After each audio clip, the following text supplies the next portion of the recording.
যদি কোনো জায়গায় কোনো রকমের গাফিলতি আমার কর্মচারী বা আমার বাহিনীর ভিতরে থাকে, আমি তাদের আইনের আওতায় নিয়ে আসবো।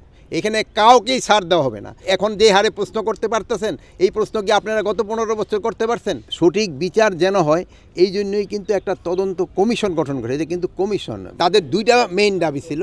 একটা হলো বিচারের দাবি, আর একটা হলো এই শহীদ সেনা দিবস ঘোষণা করা। তো আমরা কিন্তু শহীদ সেনা দিবস ঘোষণা করেছি এবং আজকে এই শহীদ সেনা দিবস হিসাবেই কিন্তু পালন করা হচ্ছে। আর আরেকটা দাবি ছিল যে বিচার, ওই জন্য কিন্তু আমরা কমিশন করে দিয়েছি এবং কমিশনের 24শে জানুয়ারি থেকে মনে হয় শুরু হয়েছে কমিশনের কাজ। এটা তাদের 3 মাস সময় দেওয়া হয়েছে।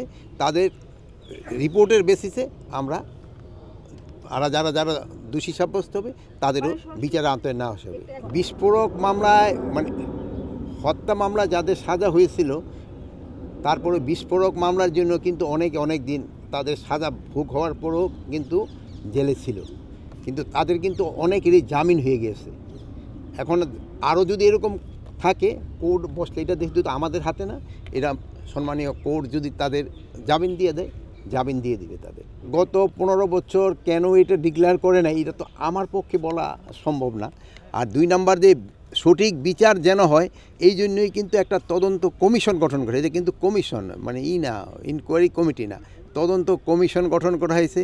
এবং তাদের দেখবেন তাদের মর্যাদাও দিয়ে দিছে, যে অ্যাপিলেট ডিভিশনের জাজের মর্যাদা দেওয়া হয়েছে যে প্রধান, আর অন্যান্যদের কিন্তু হাইকোর্টের জাজদেরও মর্যাদা তাদের দেওয়া হয়েছে এগুলি করার জন্য। এই জন্য একটা যেন সঠিক হয়, এটা কমিশনটা যেন সঠিকভাবে কাজ করেন এবং যারা দোষী তাদের যেন তারা ভালোভাবে করতে পারে, এই জন্য কিন্তু এটা করা হয়েছে। এবং তাদের রিকমেন্ডেশনের উপরে বেস করে আমরা পরবর্তী অ্যাকশনটা নিব। গত 15 বছরেরটা প্রশ্নগুলি তো আপনারা ওই গত 15 বছর করতে পারতেন, বাট গত 15 বছরের উত্তর তো আমি দিতে পারবো না। এই যে আমাকে এখন যে হারে প্রশ্ন করতে পারতেছেন, এই প্রশ্ন কি আপনারা গত 15 বছর করতে পারছেন? এই ধরনের প্রশ্ন তো আপনি করতে পারেননি। আপনারা শোনেন, আমি বলি, আপনারা তখন স্বাধীনভাবে আমাদের যে কোনো ধরনের প্রশ্ন করতে পারেন। আগে যেই কত ঘটনা ঘটছে গত 15 বছর, আপনারা অনেক সময় মিডিয়া দিতেও পারেন নাই। আপনার ইচ্ছা ছিল, আপনার বুক ফেটে গেছে, কিন্তু প্রকাশ করতে পারেন নাই।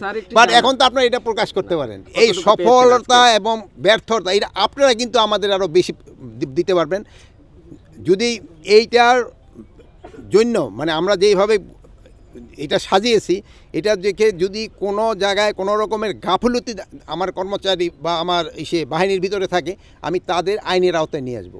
এখানে কাউকেই ছাড় দেওয়া হবে না, কাউকেই। কোনো এইটা পুলিশ হোক, বিডিআর হোক, র্যাব হোক, তারপরে আনসার হোক বা কারা হোক, যারা এইটা মানে ঠিকমতো তাদের কাজ যদি কেউ না করে, তাদের আমরা আইনের আওতায় নিয়ে আসবো।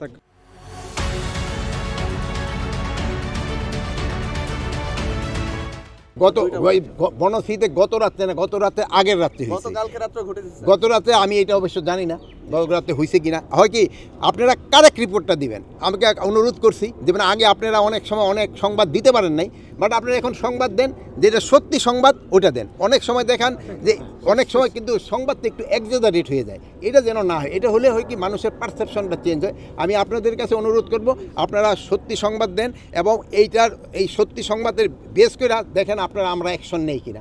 আপনারা যেমন ওই যে কী বলে যুগান্তর কিন্তু 2 এসপি সম্বন্ধে লেখার পরে আমরা কিন্তু সাথে সাথে তাদের অ্যাকশন নিয়েছি। আপনারা এরকম কারেক্ট অ্যাকশন সংবাদ আমাদের পরিবেশন করেন, আমরা অবশ্যই ব্যবস্থা নেব।